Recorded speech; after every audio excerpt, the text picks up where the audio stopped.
Clara had the kind of beauty that did not scream for attention. It was soft, gentle, the kind that lived in her smile, her eyes, and the kindness in her heart.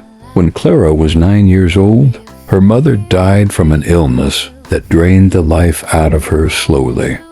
After the funeral, her father, Richard Whitmore, became a broken man trying desperately to hold himself together for his daughter. For a few years, it was just the two of them.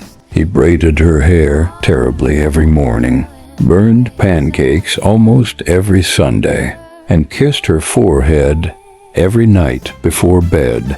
"You are all I have left," he would whisper. Clara believed nothing could ever separate them, but loneliness is dangerous.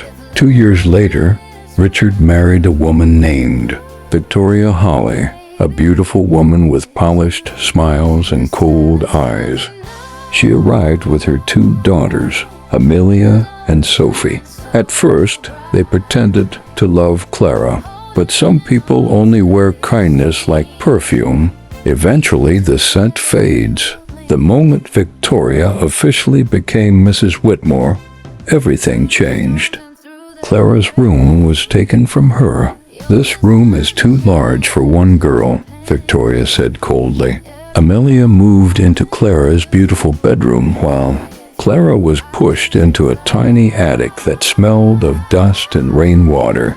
Her expensive dresses disappeared one after another.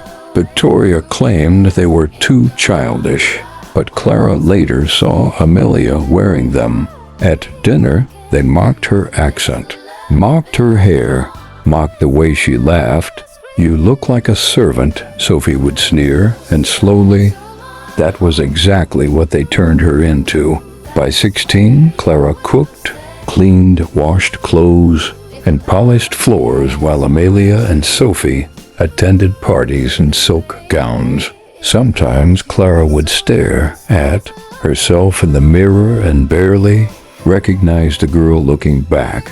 Her once shiny hair became dry from endless work. Her hands became rough. Her eyes lost their brightness. Still, her father loved her deeply. But Richard was weak. Every time Clara tried to tell him what Victoria was doing, Victoria would cry dramatically. "She hates me because I'm trying to discipline her," she would tell him.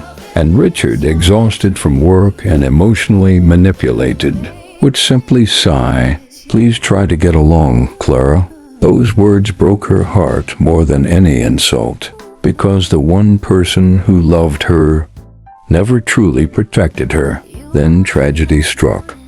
One snowy evening, Richard Whitmore died in a terrible car accident while returning from a business trip to London.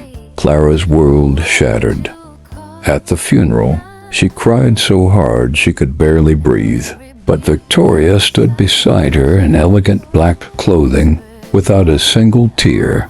And only 3 days after Richard was buried, Victoria showed Clara the will. Almost everything had been transferred to Victoria. The house, the money, the family business. Clara was left with nearly nothing.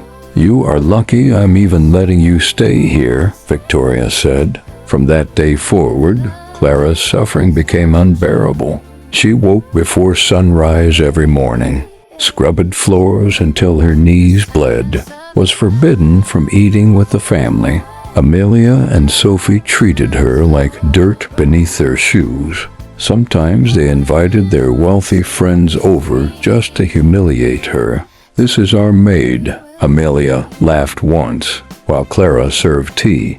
The room exploded with cruel laughter.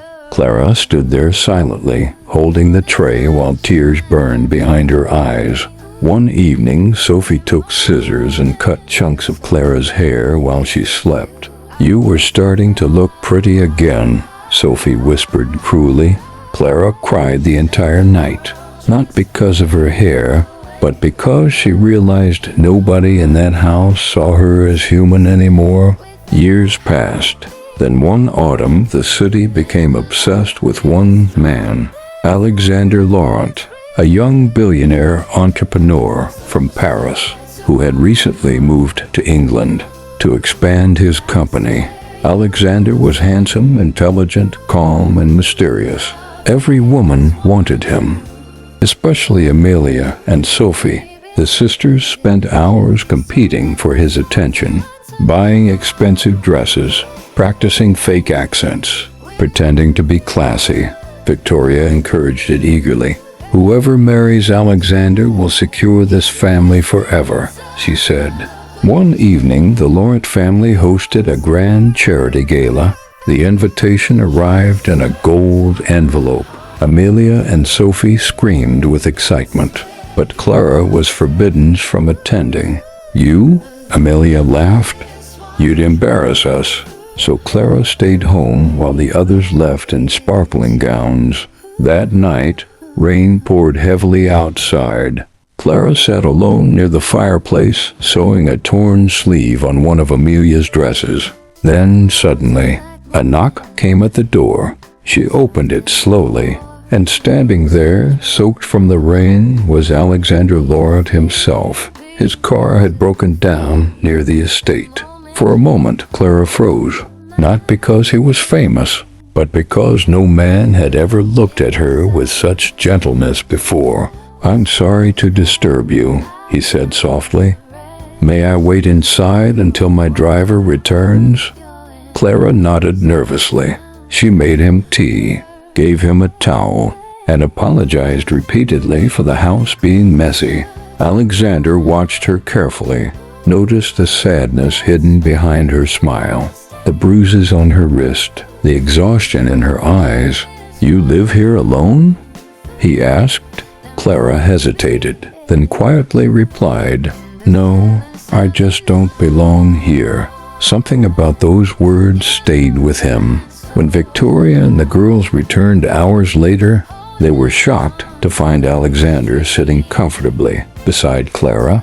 Amelia nearly dropped her purse. From that moment, everything changed. Alexander began visiting often, but strangely, he never came for Amelia or Sophie.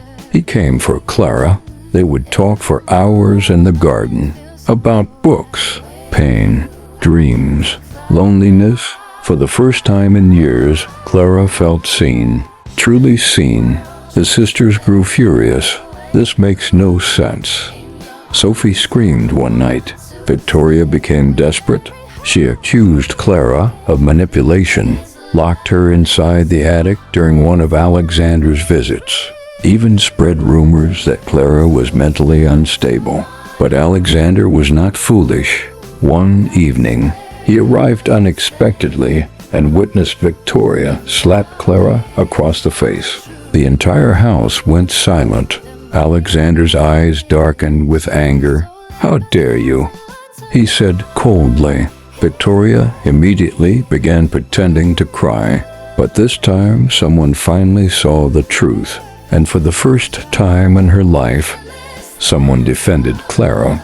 A month later, Alexander proposed to her beside a lake covered in autumn leaves. Clara cried uncontrollably, not because he was rich, not because he was handsome, but because after years of being treated like nothing, someone finally chose her. The wedding became the talk of England. Amelia locked herself in her room for days. Sophie drank herself into bitterness. Victoria nearly collapsed from rage. The girl they mocked, the girl they called ugly, the servant they humiliated, had become Mrs. Clara Laurent, but karma had only just begun. Victoria later lost most of the Whitmore fortune after investing recklessly in a fraudulent business scheme. The mansion was eventually seized. Amelia's fiancé abandoned her after discovering her manipulative behavior. Sophie became consumed by jealousy and isolation, losing nearly every meaningful relationship she had. Meanwhile, Clara flourished, not because she became wealthy, but because she finally found peace. Alexander loved her gently, patiently, completely, and some nights when Clara stood before the mirror, she would remember the broken girl who cried herself to sleep in the attic, The girl they tried to destroy. The girl nobody protected. The girl who survived anyway. And with tears in her eyes, she would whisper softly to herself. They'd buried me thinking I would disappear, but I grew.